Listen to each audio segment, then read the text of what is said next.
Good day. I'm a part of Philippine pop culture. My name is Nel Clark Saitarius. I'm 20 years old. I was born in Tagbiran City. I currently live in Tubuan, Bohol. I am a second year college student taking up BSc. Philippine pop culture is a part of my everyday life. One of my favorite Filipino artists is SB19, especially their song Gento. I like it because it is energetic and inspiring, and it shows how Filipino talent can shine globally while staying proud of our culture. I listen to PM while studying, follow trends on social media, and share Filipino memes with my friends.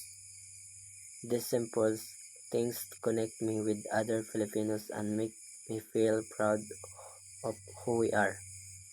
Philippine pop culture is important because it shows our creativity, talent, and identity as Filipinos. It brings Filipino together and helps us express our stories to the world. I am not just a fan, I am part of Philippine pop culture.